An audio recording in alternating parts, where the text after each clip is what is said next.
नमस्कार. लक्षवेधीमध्ये आपल्या सगळ्यांचं स्वागत. मी प्रसाद काथे. पंतप्रधान नरेंद्र मोदी यांच्या नेतृत्वात लढल्या गेलेल्या नुकत्याच विधानसभाच्या निवडणुकांचे निकाल लागले आणि एक्झिट पोलमध्ये जे काही सांगितलं जात होतं ते खोटं ठरवत पुन्हा एकदा मोदी करिश्मा सिद्ध झाला. पंतप्रधान नरेंद्र मोदी यांच्या दुसऱ्या टर्मच्या या शेवटच्या टप्प्यातल्या महत्त्वपूर्ण निवडणुका होत्या. लोकसभेची सेमीफायनल असं काही जण त्याला म्हणत होते. लोकसभेपूर्वीच्या या उपांत्य फेरीमध्ये काँग्रेसकडून 2 राज्य भाजपाने हिसकावून घेतली. भाजपाने ही राज्य हिसकावून घेतल्याच्या नंतर आपलं महत्त्वाचं मध्य प्रदेशातलं राज्य राखलं हे सुद्धा नोंदवावं लागेल. चर्चेतल्या टप्प्यामध्ये या गोष्टींची दखल घेणं जितकं गरजेचं आहे त्याच्याच बरोबर याच चर्चेत हेही नोंदवायला हवं की आताच्या निवडणुकांचा परिणाम लोकसभेवर होईल अशी एक प्रतिक्रिया येऊ लागलेली आहे. जी प्रतिक्रिया आता येते आहे ती प्रतिक्रिया लक्षात घेता चर्चा याच गोष्टीची आहे की मोदी तिसऱ्यांदा पंतप्रधान होणार आहेत. मोदी तिसऱ्यांदा पंतप्रधान होणार की नाही हा प्रश्न उपस्थित होत असताना मोदींनी तशा प्रकारची घोषणा स्वतः तर केलेलीच आहे, पण त्याच्याच जोडीला आताच्या घडीला प्राप्त परिस्थितीत विधानसभेचे निकाल आणि लोकसभेचे निकाल याची तुलना होऊ शकते का हेही तपासायला हवं. एका बाजूला मोदींच्या कार्यकर्तृत्वाची, आश्वासनाची, भूमिकेची, व्यक्तित्वाची चर्चा होईलच, पण दुसऱ्या बाजूला जे हरलेत ती काँग्रेस आणि त्याचं नेतृत्व याची चर्चाही अपरिहार्य आहे. काँग्रेस पराभवातून काही शिकणार आहे का हे सुद्धा विचारायला हवं आणि त्या निमित्ताने आपल्या चर्चेमध्ये मान्यवर कोण आहेत त्यांचा मी आपल्याला पटकन परिचय करून देतो. या चर्चेमध्ये आपल्यासोबत काँग्रेसचे प्रवक्ता डॉक्टर राजू वाघमारे असतील. आपल्यासोबत या चर्चेमध्ये BRSचे महाराष्ट्राचे अध्यक्ष माणिक कदम आहेत. तसंच राजकीय विश्लेषक या नात्यानं जयंतराव माइंडकर आहेत आणि भारतीय जनता पार्टीचे प्रतिनिधी सुद्धा या चर्चेमध्ये अवधूत वाघ या नात्याने आहेत. आपण सर्व मान्यवरांचं या चर्चेत स्वागत करू. मला पटकन आत्ता या क्षणाला पहिला प्रश्न हा जयंत माइंडकरांना विचारायचा आहे. माइंडकर आपल्या सोबत आहेत. माइंडकर, माझा आवाज आपल्यापर्यंत येतोय? बोला जी. माइंडकर जी, ज्या पद्धतीचे निकाल लागले ते एक्झिट पोलच्या वेगळे लागले आणि आता जी घोषणा दिली गेली ती तुमच्यापर्यंत पोहोचलेली असेल. ती घोषणा तिसरी बार मोदी सरकार अशी घोषणा होती, पण त्या आधी जी घोषणा दिली गेली ती घोषणा ही आपल्याला लक्षात आलेली असेलच. ती आहे गॅरंटी है मोदी जी की गॅरंटी है अशी घोषणा होती. मला तुम्हाला प्रश्न विचारण्यापूर्वी ही घोषणा ऐकवायची आहे. या दोन्ही घोषणा आपल्याला टप्प्याटप्प्याने ऐकायच्या आहेत. त्या दोन्ही घोषणा एक एक करून आपल्या समोर येतील आणि मग चर्चेची सुरुवात.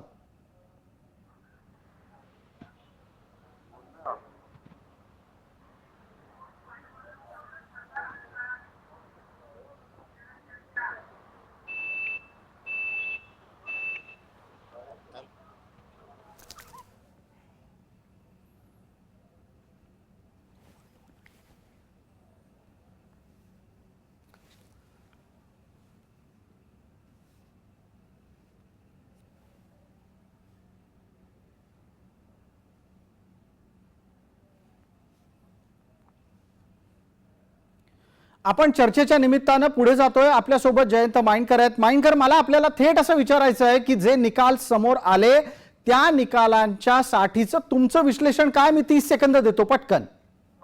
एक लोकशाहीमध्ये जो काही निकाल येतो तो आपण मान्य केला पाहिजे पहिलं. आणि ही वस्तुस्थिती आहे की नरेंद्र मोदी आणि भारतीय जनता पार्टीनी काउबेल्ट मधलं आपलं निर्विवाद वर्चस्व सिद्ध केलेलं आहे. आता याचा तुमचा अलाइड प्रश्न सरळ सरळ असा आहे की याचा परिणाम 2024 ला होईल का? तर मला असं वाटतं, मला जरा 2018ची आठवण आपल्याला करून देतो. आपण असंच कुठल्या तरी दुसऱ्या चॅनलवर होतो, पण तेव्हा 2018ला 3 राज्य भाजपकडनं गेलेली होती आणि ही जणू काही लोकसभेची पुन्हा एक सेमीफायनल आहे अशा प्रकारे काँग्रेस आणि इतरांनी त्यावेळेस एक असा हंगामा केलेला होता. 2019 ला प्रसाद काय झालं आपण पाहिलेलं आहे. त्याच्यामुळे अगदी काउबेल्ट मधले 3 राज्य असले जिथे राम चालतो, जिथे हनुमान चालतो किंवा त्याच्याशिवाय दुसरं काहीही चालत नाही. आणि त्याचबरोबर तेलंगणासारखं राहतातनं गेले काँग्रेसच्या हातात गेलेलं राज्य असू दे, मी मात्र याला सेमीफायनल मानायला तयार नाही. एक आहे, I say this is awakening call for Congress.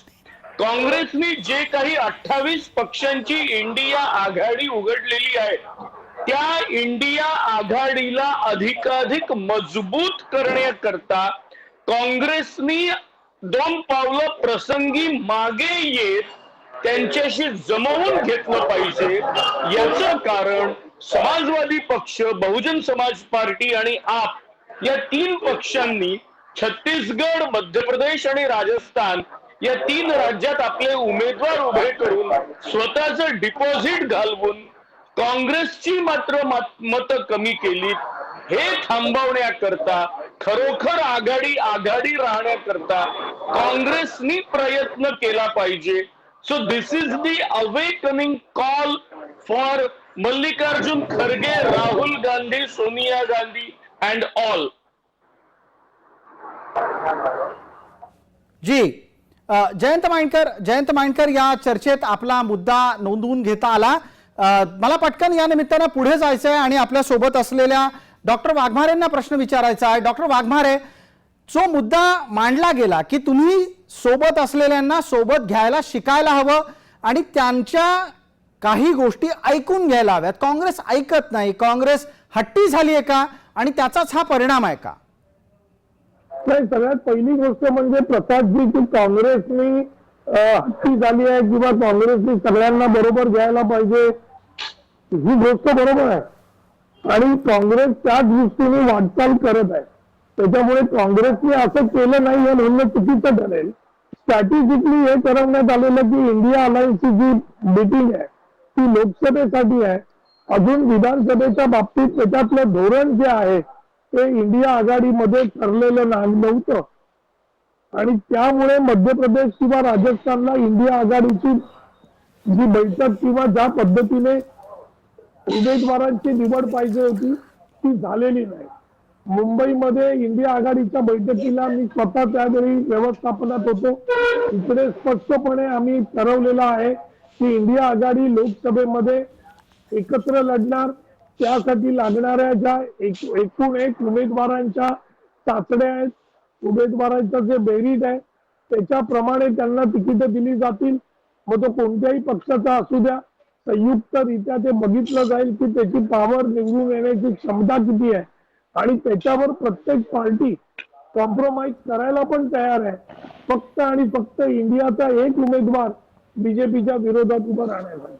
त्याच्यामुळे विधानसभेची आम्ही तयारीच केली नव्हती, विधानसभेबद्दल बोलणी केली नव्हती.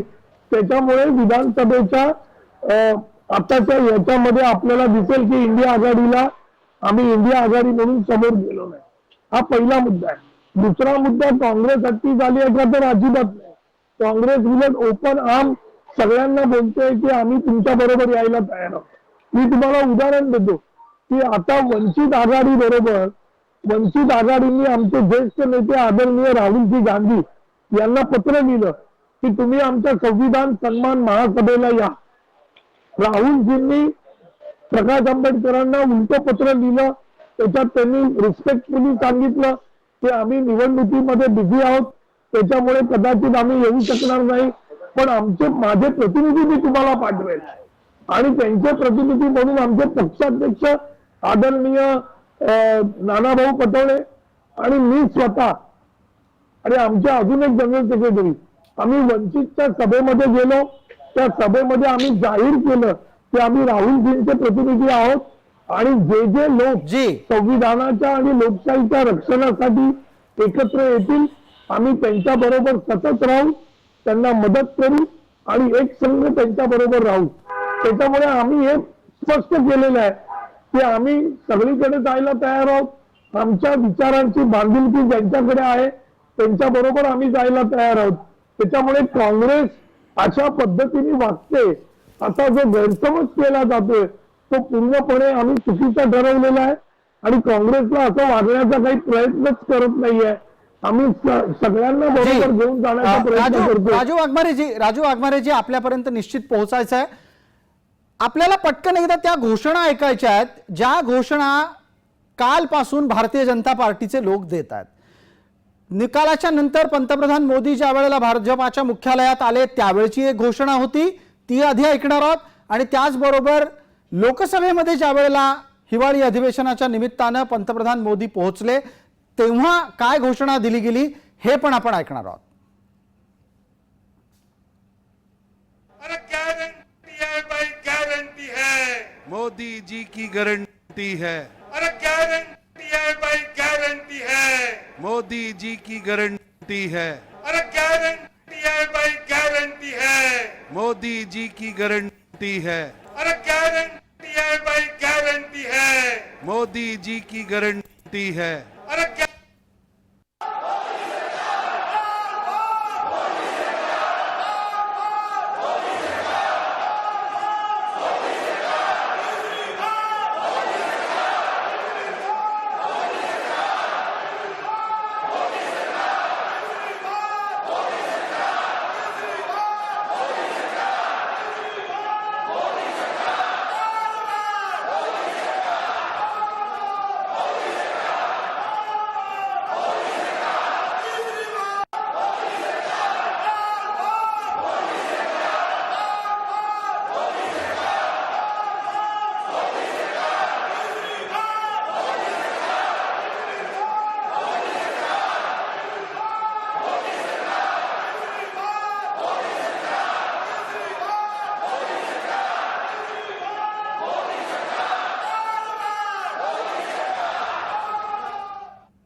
आपण या घोषणा ऐकल्या आणि या अनुषंगानं पटकन अवधूत वाघ यांच्यापर्यंत पोहोचूयात. अवधूत वाघ, हा आत्मविश्वास आहे, अति आत्मविश्वास आहे, नक्की काय? मला असं वाटत नाही की हा अति आत्मविश्वास आहे, हा विश्वास आहे. कारण आज फक्त भारतीय जनता पक्षाच्या कार्यकर्त्यांचाच मोदीजींवर विश्वास नाही, परंतु देशाच्या समस्त जनतेचा मोदीजींवर विश्वास आहे. म्हणून 2018 साली राजस्थान, मध्य प्रदेश आणि छत्तीसगड या तिन्ही राज्यांच्या विधानसभेमध्ये भारतीय जनता पक्षाचा पराभव झाला. काँग्रेस जिंकून आली. काँग्रेसने 5 वर्ष राज्य केलं आणि 5 वर्षामध्ये आम्ही आमच्या ज्या काही चुका झाल्या त्या चुका दुरुस्त केल्या. आम्ही तिकडे लोकांच्या मनामध्ये आमचा विश्वास तयार केला आणि मोदीजींच्या जी गॅरंटी आहे, guarantee means reliability, he is the only reliable leader. आज ज्यांच्यावर विश्वास टाकावा, ज्यांच्या खांद्यावर डोकं ठेवून स्वस्थपणे आपण निवांत राहावं, आपल्या सुरक्षेची काळजी घेणारा पक्ष आणि नेता म्हणजे आदरणीय नरेंद्र मोदीजी. ही जी सर्वसामान्य माणसांची भावना आहे, मग तो आदिवासी असो, अल्पसंख्याक असो, दलित असो, पिछडा असो, ओबीसी असो, कामगार असो, स्त्री असो, तरुण असो, या सर्वांना आज वाटतंय की नरेंद्र मोदीजीच आपल्याला येणाऱ्या भविष्यामध्ये आपला विकास घडवून आणतील आणि आपल्याला चांगलं लाईफ, चांगलं आयुष्य बनवून देतील. आणि हे गेल्या 9-9.5 वर्षाच्या आदरणीय नरेंद्र मोदींच्या नेतृत्वाखाली असलेल्या भारतीय जनता पक्षाच्या केंद्रातील सरकारने दाखवून दिलेलं आहे. आणि त्याच्याचमुळे मला असं वाटतं की 2018 साली झालेल्या पराभवानंतर सुद्धा खचून न जाता आमच्या कार्यकर्त्यांनी या 3 राज्यांमध्ये केलेल्या कामाची पोचपावती म्हणून आज आम्हाला भरभरून मत मिळालेलं आहे. आता तुम्ही मगाशी काँग्रेसच्या आणि इतर संदर्भामध्ये प्रश्न विचारलेत. मला त्याच्यामध्ये एकच सांगायचं आहे की हो, काँग्रेसने खूप काम केलं, खूप मेहनत केली. They have tried their level best. त्यांच्या नेत्यांनी म्हणजे राहुल गांधी असोत, प्रियांका गांधी असोत, खडगे असोत किंवा आणि त्यांचे असोत, त्यांनी त्यांच्या प्रयत्नांची पराकाष्ठा केली. पण त्यांचे प्रयत्न अपुरे पडले कारण त्यांची उंची आणि त्यांच्या विचारांची क्षमता तुकडी असल्यामुळे आणि बाबा आदमच्या जमान्यामध्ये राहून त्यांना ही 21व्या शतकातल्या इलेक्शन्स लढवायची सवय अजून नाही आहे. आणि त्याच्यामुळे त्यांचा जो हा पराभव झालेला आहे तो आजही ते शिकले नाहीत. तर त्यांना आम्ही फक्त सदिच्छा देऊ शकतो. प्रत्येक वेळी मोदीजींच्या विजयानंतर आपण फक्त अश्रू ढाळत बसा आणि भारतीय जनता पक्ष मोदीजींवर यथेच्छ टीका करा, ईव्हीएम वर टीका करा, तुम्हाला जे जे काय वाटेल ते करा. फक्त जाता जाता एक सांगतो प्रसादजी, महाराष्ट्रामध्ये इतर कोणाची मी नावं घेत नाही, पण एक फक्त इकडचा पत्रकार होता अर्धा मिनिट भाऊ तोरसेकर, त्यांनी 2 दिवस आधी व्हिडिओ टाकला होता की छत्तीसगडमध्ये चमत्कार घडेल. छत्तीसगडमध्ये सुद्धा चमत्कार घडवला, हा जो झालेला नाहीये याची पण कुणकुण भाऊ तोरसेकरांना होती. ठीक आहे, त्याचा स्पष्ट व्हिडिओ मला डॉक्टर वाघमारेंपर्यंत पोहोचायचं आहे. फक्त एक विनंती आहे छोटीशी, डॉक्टर वाघमारेजी आपण पूर्ण वेळ स्क्रीनवर आहात त्या कृपया मागे सरकून बसा थोडंसं. आपल्यापर्यंत मी प्रश्न घेऊन येतो आणि पटकन त्यापूर्वी आधी आपल्या सोबत असलेले माणिक कदम यांना बोलतं करतो. माणिक कदम, तेलंगणामध्ये तर तुमचं सरकार घालवलंय काँग्रेसनी, तिथे तुम्ही एकाच वेळेला भारतीय जनता पार्टी आणि काँग्रेस दोघांशीही संघर्ष करत होतात. तुम्हाला भाजपाला हरवायचं होतं का काँग्रेसला हरवायचं होतं, का काँग्रेसला तुम्हाला हरवायचं होतं काहीही करून? आमची लढाई ही विचाराची लढाई होती तसं पाहायला गेलं तर, परंतु काँग्रेसनं आम्हाला जी काय भाजपची बी टीम म्हणून तेलंगणामध्ये हिनवलं आणि आज बी काँग्रेसचे जे काही नेते आहेत, काल सुद्धा एका चॅनलमध्ये बोलताना आदरणीय वाघमारे साहेबच होते. तुम्ही नव्हता, काँग्रेसचे प्रवक्ते होते आणि ते आम्हाला म्हणायला लागले हे हास्य जत्रेचा कार्यक्रम चाललाय की काय. म्हणजे काँग्रेसनं छत्तीसगड गमवलं, राजस्थान गमवलं याचं त्यांना दुःख नाही, पण तेलंगणा आम्ही कशा पद्धतीनं केसीआर साहेबांना हरवलं याच्याबद्दल ते ढोल ताशा वाजवून सांगत होते. आदरणीय त्यांचे राहिलेले मुख्यमंत्री कालच अशोकरावजी चव्हाण यांनी सुद्धा स्टेटमेंट दिलेले आहे, तेलंगणामध्ये ज्या काय शेतकऱ्यासाठी एका एकरला 10,000 रुपये दिले जातात ते द्यायला न पाहिजे होती. तेलंगणामध्ये जे काय 24 तास लाईट दिली होती त्याचं बी धोरण चुकलं पण आमचं. ठीक आहे, निवडणुकीमध्ये काय धोरण चुकत असतात, पण काँग्रेसनं सुद्धा आता आत्मपरीक्षण करण्याची गरज आहे. काँग्रेसचं कसं झालंय, मी आजच अशोक चव्हाण यांना उत्तर सुद्धा दिलेलं आहे. काँग्रेसचं असं झालंय, नवरा मेला तरी चालेल पण सवत रणकी झाली पाहिजे, असा म्हणजे तेलंगणाचा विजय आहे हा काँग्रेसचा. त्याच्यामुळं काँग्रेसनं लय हुरळून जाण्याची गरज नाही. आणि तेलंगणाच्या मताची टक्केवारी जर बघितली, आमचं आणि काँग्रेसचं मताचं जे काय अंतर आहे ते 1-2 टक्क्याचं मताचं अंतर आहे. खरंच आदरणीय आमचं थोडं आम्ही पक्षाच्या बाबतीत जर सांगायचं झालं, आमच्या ज्या काही चुका झाली असेल, आता अवधूत सरांनी ज्याप्रमाणे सांगितलं त्या प्रमाणामध्ये भाजपनं जशी छत्तीसगड आणि राजस्थानमध्ये झालेल्या चुकाची सुधारणा केली, त्याप्रमाणे आम्ही तेलंगणामध्ये त्या चुकाची सुधारणा तर करू, पण महाराष्ट्रामध्ये सुद्धा पुढे जाते वेळेस आम्ही आता जसं काय ताक पेल्यामुळे दूध सुद्धा आता फुकून पिण्याचा प्रयत्न करू. आणि आपण माणिक कदम, आपण जाता जाता एका गोष्टीच्या बाबतीत म्हणालात की आत्मपरीक्षण करायला पाहिजे. ठीक आहे, जो पराभूत होतो त्याला सल्ले देणारे खूप असतात, आपण परत त्या मुद्द्यावर काँग्रेसला डिवसायला नको. पण हा एक मुद्दा जरूर आहे ज्याच्यावर राजू वाघमारेंनी निश्चित बोलायला हवं. डॉक्टर राजू वाघमारे, आपण यावर निश्चित सांगा, भूमिका घ्या आणि खरं उत्तर द्या, मनापासून सांगा. तिसरी बार मोदी सरकार ही घोषणा तुम्हाला पचतीये का?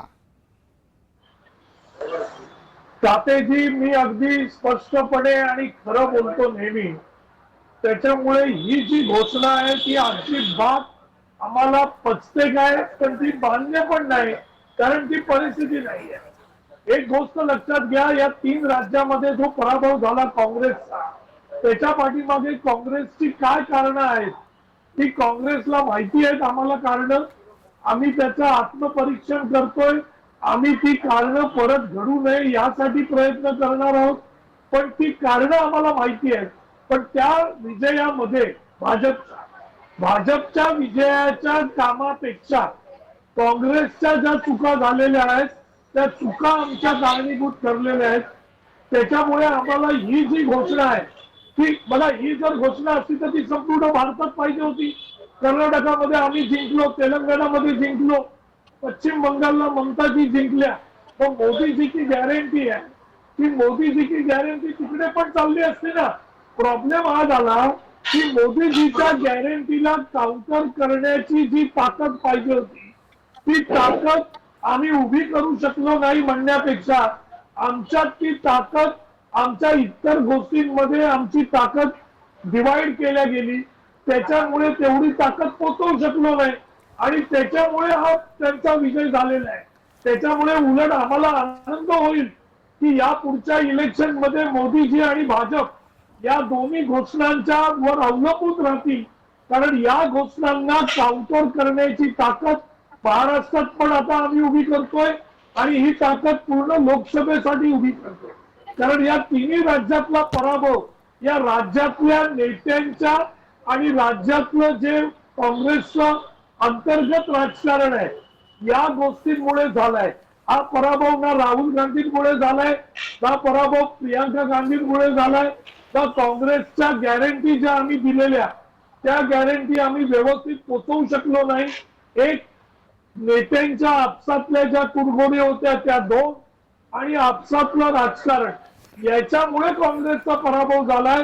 जो पराभव कर्नाटकमध्ये आम्ही या चुका होऊ दिल्या नव्हत्या, त्याच्यामुळे कर्नाटकमध्ये सुद्धा मोदीजी फिरले, पण पराभव हा भाजपचा झाला. जी, तेलंगणामध्ये फिरले. आपण प्रामाणिकपणे मान्य करता आहात की काही चुका झाल्या, पराभवाच्या नंतर एवढं धाडस तरी निश्चित दाखवलं. अवधूत वाघ यांची प्रतिक्रिया निश्चित घ्यायचीच आहे यावर, पण तत्पूर्वी मुद्द्याला थोडं पुढे नेणं गरजेचं आहे. वेळेची मर्यादा आहे चर्चेला, हे आपल्याला आठवण करून देतो आणि पटकन जयंत माइंडकरांपर्यंत जातो.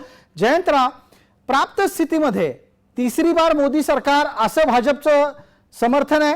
दुसऱ्या बाजूला काँग्रेसला आता चाचपडण्याची वेळ आलेली आहे. नक्की त्यांच्या आघाडीमध्ये काय होणार काय नाही याची उत्तरं सापडत नाही आहेत.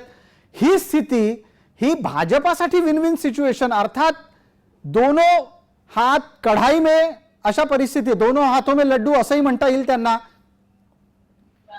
बिलकुल, सिर कढाई में दोनों हाथ में जलेबी, अशी काहीची ती हिंदी म्हण आहे. जेवढं काही मला हिंदी आठवतं त्याच्यामुळे ते सगळं एकदम चांगलं त्यांच्याकडे मिळत आहे.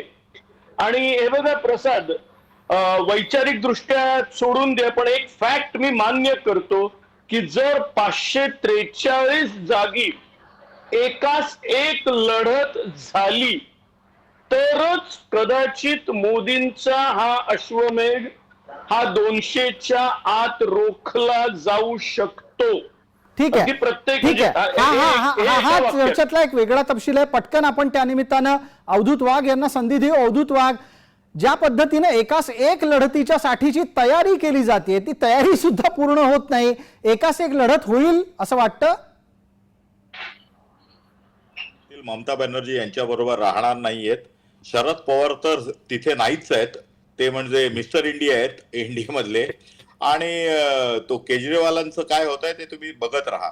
अशा पद्धतीने ही जी इंडिया आघाडी आहे त्याचे तुकडे तुकडे होणार आहेत. 350 ही मिनिमम टार्गेट. आज तुम्ही कमळाच्या निशाणीवर निवडून आलेल्या खासदारांची संख्या, कमळाच्या निशाणीवर निवडून येणाऱ्या खासदारांची संख्या 350 असतील. एनडीएचा तर विषयच सोडा.